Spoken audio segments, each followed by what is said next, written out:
13 years, 13 good years relationship. 13 years. Ọmọ 13 years má ti di teenager. Kánú ti fúnra wọn lóyún gbà yẹn ni. Ọmọ wọn á ti di teenager sìn wọ́n á ti máa wò. So, àǹtí yìí ló bọ́ síta. Tá bá sọ fún yín wípé kẹ́ má padà sí, ẹ yé máa padà sọ́dọ̀ ex. Don't go, stop going back to your ex. Ẹ kì í gbọ́ràn. Most of the time, those of you going back to your ex, most of the time, ìyà tó jẹ nígbà yẹn, òun ló fẹ́ jẹ. Most of the time, maybe there was something between you guys, like maybe something happened between you guys. Tí ẹ ráyè láti fana, ìwọ rò bóyá ti gbàgbé yẹn ó tẹ. Ẹ̀yin èèyàn wa wàhálà ńlá rèé o. Segun Johnson ti fi girlfriend rẹ̀ lẹ̀.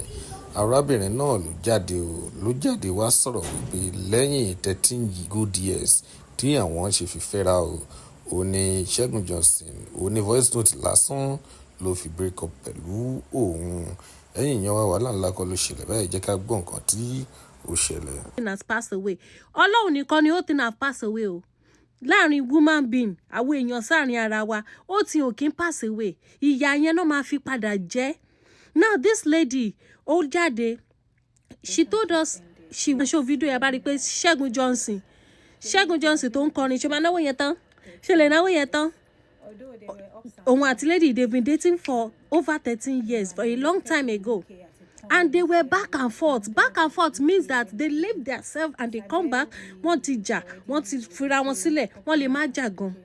Wọ́n lè má jà. But they broke up and onkaluku lọ pẹ̀lú live ẹ̀. And this lady went to the UK to figure out her life. She was doing well. According to her, she said she just recently got a job. And this guy too. But gbàtówó ti dé, tẹ́gbọ́n náà ti wá lọ sí UK. So he went to the UK and they went back together to rekindle the love. It's all good. My childhood friend, my first love, the love of my life. We want to go back to each other and marry ara wa. But now, this lady, they went back together. They started dating again.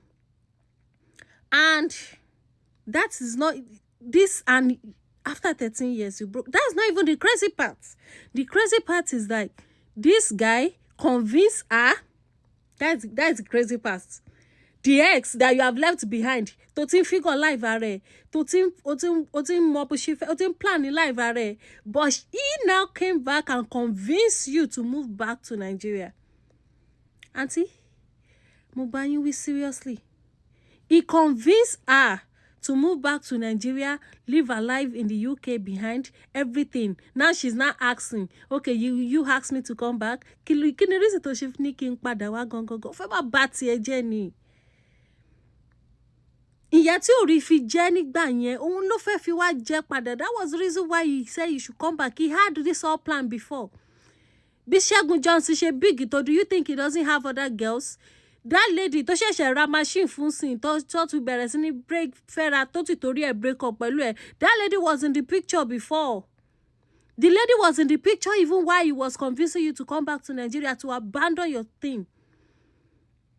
Now he made you abandon your life back in the UK and he only just to bring you to Nigeria and broke up with you on voice notes. Who ended the 13 years relationship with voice notes? Voice notes. Ọkùnrin ẹ̀ lọ́rùn o. Then obìnrin náà jẹ́ káwa náà ká jẹ́ kó rí wa pé stop going back to your ex. It doesn't end well. It doesn't end well. Now you have abandoned everything you are doing. You have abandoned your life in the UK to come back to him.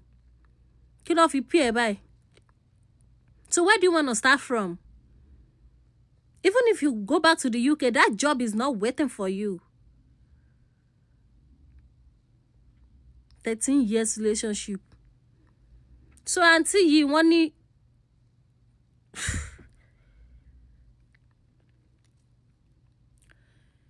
that's all I have to say. Okamilara, stop going back to your ex. Stop going back to your exes. It doesn't end well.